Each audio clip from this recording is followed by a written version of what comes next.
2025년 4월 23일 수요일 새벽기도입니다.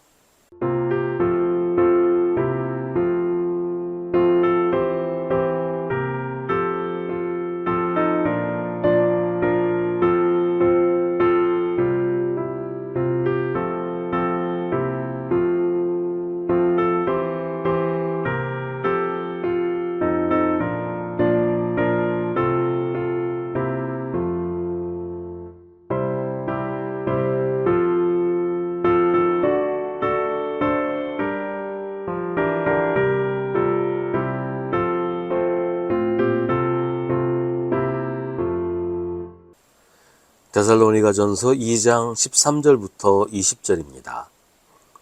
우리가 하나님께 끊임없이 감사하는 것은 여러분이 우리에게서 하나님의 말씀을 받을 때에 사람의 말로 받아들이지 아니하고 실제 그대로 하나님의 말씀으로 받아들였기 때문입니다. 이 하나님의 말씀은 또한 신도 여러분 가운데서 살아 움직이고 있습니다. 형제자매 여러분, 여러분은 그리스도 예수 안에서 유대에 있는 하나님의 교회들을 본받는 사람이 되었습니다. 그들이 유대 사람에게서 고난을 받은 것과 같이 여러분도 여러분의 동족에게서 똑같은 고난을 받았습니다. 유대 사람은 주 예수와 예언자를 죽이고 우리를 내쫓고 하나님을 기쁘게 해드리지 않고 모든 사람에게 적대자가 되었습니다. 그들은 우리가 이방 사람에게 말씀을 전해서 구원을 얻게 하려는 일까지도 방해하고 있습니다. 그리하여 그들은 자기들의 죄의 분량을 채웁니다. 마침내 하나님의 진노가 그들에게 이르렀습니다. 형제자매 여러분, 우리가 잠시 여러분을 떠난 것은 얼굴이요 마음은 아닙니다. 우리는 얼굴을 마주하고 여러분을 볼 수 있기를 간절히 바라고 있습니다. 그러므로 우리는 여러분에게로 가고자 하였고 특히 나 바울은 한두 번 가고자 하였습니다. 그러나 사탄이 우리를 방해하였습니다. 우리 주 예수께서 오실 때 그분 앞에서 우리의 희망이나 기쁨이나 자랑할 면류관이 무엇이겠습니까? 그것은 여러분이 아니겠습니까? 여러분이야말로 우리의 영광이요 기쁨입니다. 아멘.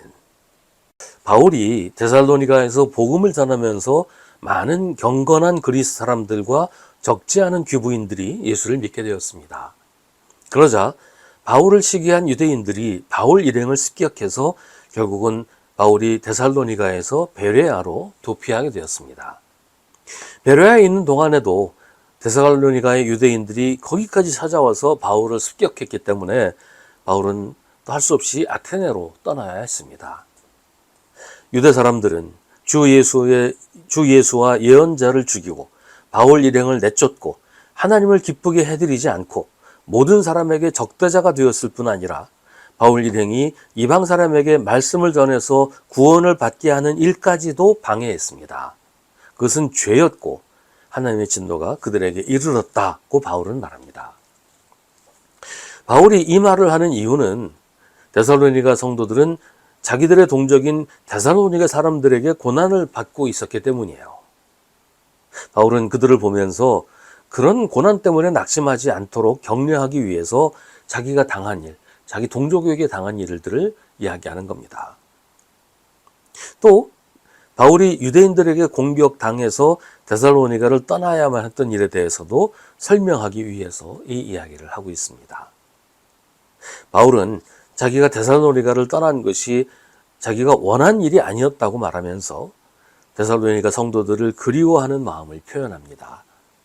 바울은 데살로니가 교회 성도들을 다시 보게 되기를 간절히 바라면서 몇 차례 데살로니가로 가려고 했지만 사탄이 바울을 방해했다고 합니다.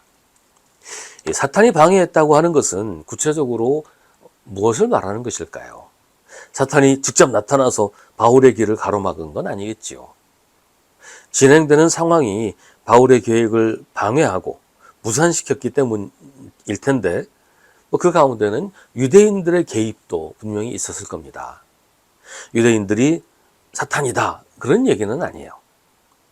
그러나 유대인들이 하는 일이 사탄의 일이었다는 거예요. 자기들은 하나님의 일을 한다고 했지만 하나님을 회방하고 사탄의 일을 사탄의 하수인이 되어서 했다는 것이에요.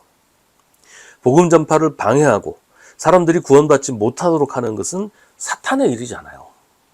그런 일을 하는 사람이야말로 사탄의 하수인인 것이고, 사탄의 하수인이 방해했다는 것은 결국 사탄이 방해한 것이 되는 겁니다.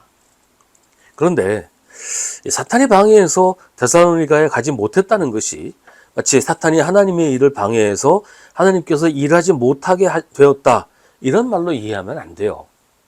사탄이 길을 쓰고 방해해서 바울이 데살로니가에 가지 못했다고 해서 하나님의 계획이 실패한 게 아니라는 거예요. 하나님이 보시기에 지금 당장은 바울이 데살로니가에 가지 않아도 된다, 혹은 갈 필요 없다 하고 판단하셨으니까 사탄이 방해하도록 놓아두신 것이지, 하나님이 사탄의 능력에 밀려서 계획을 이루지 못하신 게 아니라는 겁니다. 우리가 하나님의 일을 할 때, 혹은 믿음으로 살려고 할 때 사탄이 우리를 방해한다고 느낄 때가 있어요. 그럴 때 우리가 꼭 기억해야 할 것이 이겁니다. 하나님이 사탄의 방해로 말미암아 하나님의 일을 하지 못하시는 경우는 없다는 겁니다. 하나님은 더 큰 능력으로 사탄의 모든 방해와 회방을 물리치시고 하나님의 일을 하십니다. 하나님의 계획을 이루십니다. 그러니 두려워하지 말고 계속 믿음으로 살면 돼요. 이루어지지 않는 건 사탄의 방해로 하나님의 계획이 이루어지지 않는 게 아니라 내 뜻이 이루어지지 않는 거예요. 하나님은 때로는 사탄의 회방을 통해서 하나님의 뜻과 우리의 계획을 가려내기도 하십니다. 마치 키질을 해서 알곡과 쭉정이를 가려내는 것처럼 환난이나 회방을 통해서 우리의 뜻을 버리고 하나님의 계획을 따라오게 하기도 하신다는 겁니다. 사탄과 하나님은 라이벌이 아니에요. 사탄이 하나님과 대적할 수 없어요. 맞먹을 수 없어요. 사탄 역시 하나님의 능력 아래에 있을 뿐이지 하나님과 대등한 관계가 아니라는 거예요. 사탄은 하나님의 심판 아래에 있는 존재다. 우리를 이길 수 없고 우리 믿음을 꺾을 수 없다. 하나님이 우리를 지키신다. 이 사실을 꼭 기억해야 할 것입니다.